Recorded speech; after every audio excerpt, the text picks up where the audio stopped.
কুসুমের এক ফোনে এবার সকল জিনিসের ওপর থেকে পর্দা উঠে গেল। হ্যাঁ বন্ধুরা, ভিডিওটা লাইক দিয়ে দেখতে থাকুন। যেই মুহূর্তে কিনা দেবলীনার হাতে ঈশান এঙ্গেজমেন্টের রিং পরাতে শুরু করে, ঠিক সেই মুহূর্তেই আয়ুষের হঠাৎ করেই কুসুমের আওয়াজ শুনে চিৎকার করে ওঠা মাত্রই ঈশানের হাত থেকে সেই রিংটা পড়ে যায় এবং ঈশান আয়ুষের কাছে ছুটে গিয়ে বলতে থাকে যে কী ব্যাপার ভাইদা, কী হয়েছে, তুই এরকম করে চিৎকার করে উঠলি কেন, বল না ভাইদা, তুই চুপ করে রয়েছিস কেন। ঠিক সেই মুহূর্তে যখন আয়ুষ বলতে থাকে যে দাঁড়া, আমাকে শুনতে তো দে প্রথমে।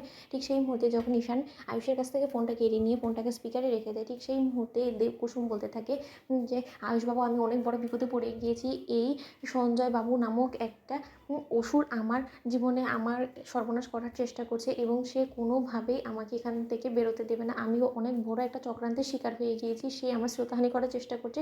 সে আমাকে হুমকি দিয়েছে যে আমি যদি কোনো রকম কোনো চালাকি খাটানোর চেষ্টা করি তাহলে হয়তো সে আমাকে মেরেও ফেলে দিতে পারে। আপনি আমাকে প্লিজ বাঁচান সঞ্জয়বাবুর হাত থেকে। অন্যদিকে যখন আয়ুষ বলতে থাকে যে কুসুম, তুমি এই মুহূর্তে কোথায় আছো, তুমি শুধু তোমার লোকেশনটা বলো এবং ওই সঞ্জয়কে কী করে পুলিশের হাতে শাস্তির ব্যবস্থা করাতে হয় সেই ব্যবস্থা আমি করবো। তুমি ওসব নিয়ে একদম টেনশন করো না, তুমি শুধু আমাকে বলো তুমি কোথায় আছো, তোমার এক্সাক্ট লোকেশনটা বলো। ঠিক সেই মুহূর্তে যখন ঈশান বলতে থাকে যে হ্যাঁ জাদুকর, তুমি ওসব নিয়ে একদম ভেবো না, আমরা যে করে হোক না কেন তোমাকে মাটি খুঁড়ে হলেও বের করে অবশ্যই তোমাকে সঞ্জয়ের হাত থেকে ছিনিয়ে আনবো, তুমি ওসব নিয়ে একদম টেনশন করো না। ঠিক সেই মুহূর্তে দেবলীনা বলতে থাকে যে আন্টি, সব কী হচ্ছে বলো তো, এদিকে আমার এঙ্গেজমেন্টের অনুষ্ঠান চলছিল, সেখানে কিনে এই কাজের মেয়েটা কিনে তোমরা সকলে মিলে পড়ে গেলো বলো তো। অন্যদিকে যখন ইন্দ্রাণী গাঙ্গুলি বলতে থাকে যে ওটা সারাপ, দেবলীনা তোমার কি মাথা খারাপ হয়ে গেছে বলো তো, দেখছো তো এরকম মেয়েটা বিপদে পড়ে ও সকলের কাছ থেকে হেল্প চাওয়ার জন্য ফোন করেছে, তাহলে ওর বিপদে আমরা না ঝাঁপিয়ে পড়ি, এখন আমরা এঙ্গেজমেন্টের অনুষ্ঠান কন্টিনিউ করবো। তুমি এটা ভাবলে কী করে বলো তো, তুমি না একটা মেয়ে হয়ে আরেকটা মেয়ের বিপদে পাশে না থাকার কথা ভেবে তুমি রীতিমতো নিজের স্বার্থের কথা ভাবছো, তোমার লজ্জা করছে না। ঠিক সেই মুহূর্তে দেবলীনা বলতে থাকে যে ও মাই গড, এবার যদি আয়ুষ এবং ঈশান মিলে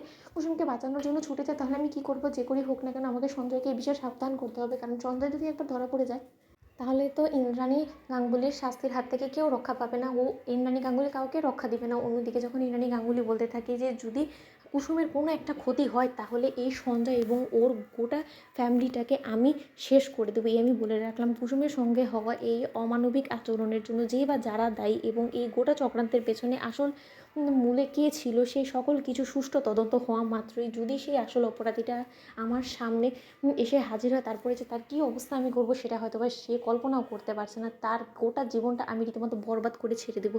এ হলো গিয়ে ইন্দ্রাণী গাঙ্গুলির প্রতিজ্ঞা। অন্যদিকে যখন রাজশেখর গাঙ্গুলি বলতে থাকে যে আমিও তাকে কোনো মতেই ছেড়ে দেবো না এবং তার যাতে সুষ্ঠু বিচার হয় সেই ব্যবস্থা আমরা নিজেরা করবো। অন্যদিকে এই কথা বলা মাত্রই যখন আয়ুষ বলতে থাকে যে ঈশান, আমাদেরকে যে করে হোক না কেন এক্ষুনি বাড়ি থেকে বেরিয়ে আমাদেরকে কুসুমকে খুঁজতে হবে, কারণ কুসুম এখনও পর্যন্ত আমাদেরকে এক্সাক্ট লোকেশন বলতে পারেনি। ও শুধু আমাদেরকে বলেছে যে কুলদেবীর মন্দির ছাড়িয়ে কোনো একটা গোপন আস্থানে ওকে আটকে রাখা হয়েছে, তাহলে আমাদেরকে সেই সূত্র ধরে ওকে খুঁজতে হবে। চল ঈশান চল। তো বন্ধুরা লাইক এবং শেয়ার করো, সাবস্ক্রাইব করতে ভুলো না।